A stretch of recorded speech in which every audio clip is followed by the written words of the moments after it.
Hey, welcome back to part 2 of Markie's mailbag for September 2018. Okay, so if you're watching this on YouTube, this will be probably the only mailbag that I do for YouTube. I'm going to continue doing them, but just for people that sign up as patrons on my Patreon channel. So patrons are people that spend usually just a small amount of money to support the channel.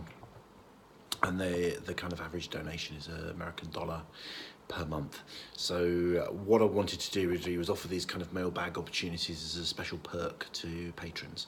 So if you're watching this now, this is free and available. You haven't got to sign up, but please consider being a patron. Please watch my video on what Patreon is. It's a really fantastic thing. Whoops, there we go.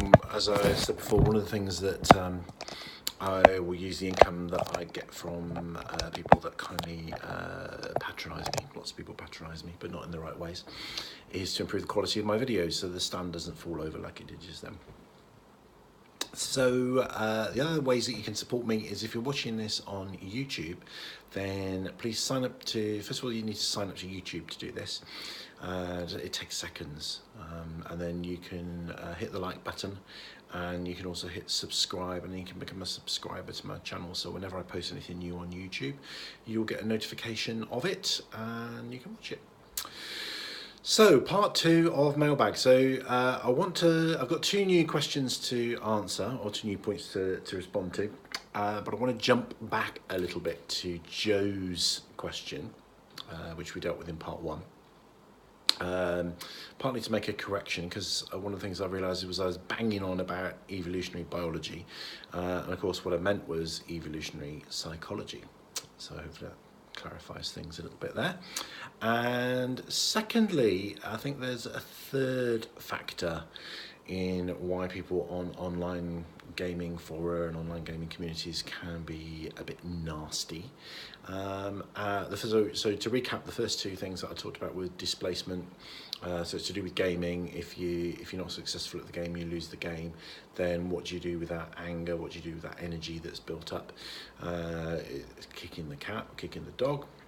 And the second point I made was, and this is the evolutionary psychology point, that when people are in community with one another, they tend to, for the most part, be quite nice and get along. And it's only when people are in more isolation that they become more aggressive. So hence one tribe is aggressive to another tribe. There's a third point to this that I wanted to add, and it's a little bit controversial. Okay, so this might offend some people, but I do have special privileges to say this, because one of the groups of people that I might offend is a group that I belong to, and that is that a lot of people that spend a lot of time on the online community and also very much into gaming are people who are on the autistic spectrum. Because it's something often that they get quite fixated upon, and people on the autistic spectrum sometimes struggle with social skills and struggle in community and real life interactions with other people. So, and those people sometimes, some of the people that fall into that category have less than ideal social skills, and therefore can become very obsessive about the game, but actually forget or not have great social awareness or great social skills of how they respond to other people. Now that might sound like a whole horrible damning statement about a whole group of people, and it's not intended to be that way, but I can say that, I'm allowed to say that because I'm on the autistic spectrum myself, and our social skills aren't always great. I've been very lucky, I guess, because I've had lots of opportunities to learn, mainly through hard knocks. I've had social skills beaten into me, but my social skills still aren't great, and they don't come naturally. They're very much learned, and it's something I have to think about. So people that are further higher up into the, or lower down, whichever way you want to look at it, on the autistic spectrum, are more likely to be more obsessive around the gaming and less socially skilled. So that's something I'll throw in there.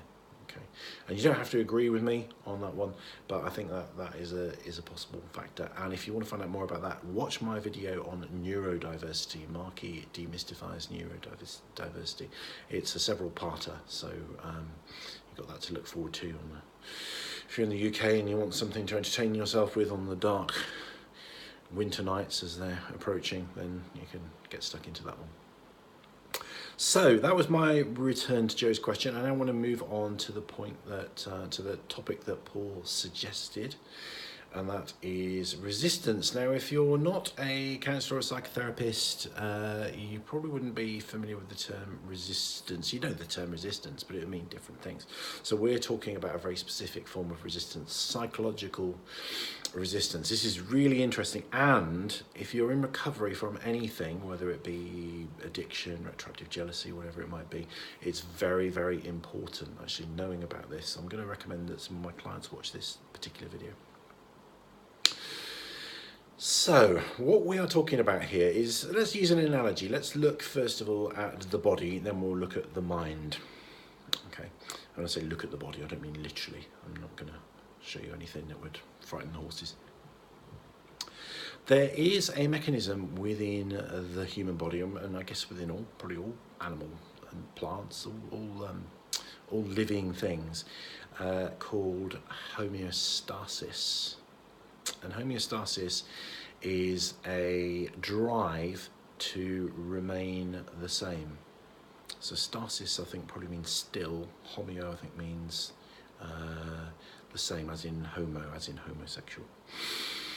So a drive to remain the same. So what that means is it's a survival drive. So for example, the human body has to, in order to be healthy, has to remain within a certain range of temperatures. So if you find yourself in the middle of the day in the blazing heat of the Sahara Desert, then in order to keep you alive, your body will do all kinds of things to cool you, like for example sweating profusely. So that's homeostasis. What would be another example? How the body responds to drugs. So for example, people always say, oh, alcohol's a depressant, and what they think that means is that alcohol makes you depressed. And alcohol does make you depressed, actually, but that's not what they mean by a depressant. I'll do another video on this because it's another really interesting subject. What it means is it presses down the central nervous system. So in other words, it slows down the central nervous system. And there's some other drugs similar to this, like heroin. Heroin is another one that does this. So they're depressant drugs. And there are other drugs that stimulate the central nervous system. So if the central nervous system is depressed, then what ultimately happens is, if the body didn't do anything about that, then the heart would stop beating. And that's what happens in heroin overdose. But because the body wants to keep us alive and wants to keep our heart beating within a certain range, not too fast, not too slow, but certainly continuing to beat, then the body will make the heart work faster, for example, a lot of other systems as well, but it'll make the heart work faster and harder so that it still keeps beating and keeps us alive.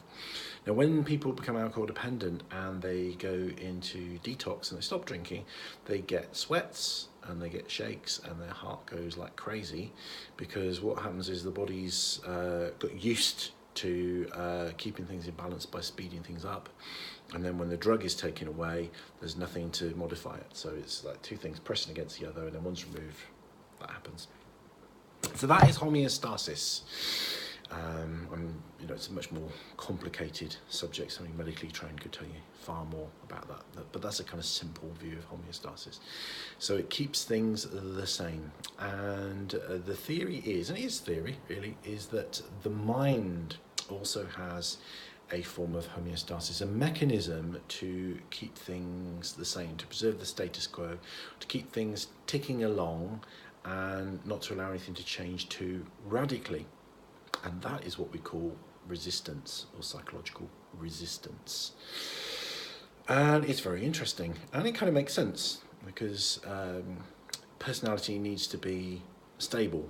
If our personalities were all over the place, then it would be very difficult to maintain relationships, because somebody would just be, you meet with your mate Ken in the pub on Friday night, and he'd have one kind of personality, and then by the time you've met with him on Saturday night, he'd be like a completely different person, and you'd have maybe nothing in common, no common ground, no stability. So personality needs to be stabilized to a degree, not too much, because we need to grow and change and adapt, but we need to have a degree of stability. You know, we learn a lot of things that we learn are about survival, and we want to hold on to those so that we keep ourselves alive. We don't want to do kind of crazy off the wall things. I talked a bit about evolutionary psychology and evolutionary biology. Well, in order for communities to exist, there needs to be a certain amount of stability among the members of those communities. So what happens when there is something within us that we badly need and perhaps want to change? Perhaps we're addicted to a substance. Perhaps we've got a kind of a raging kind of obsessive compulsive disorder situation going on, like you get with retroactive jealousy. Perhaps we're very depressed. Perhaps we're very anxious. And we need to rearrange our psychological furniture in order to get well. Well, what happens there is resistance. But I'm aware that this video has got to the 11-minute mark, so I'm going to stop there and we're going to go into part 3. So stay with us for part 3 and I'll tell you all about resistance, and then we'll get on to Sally's question. Catch you soon.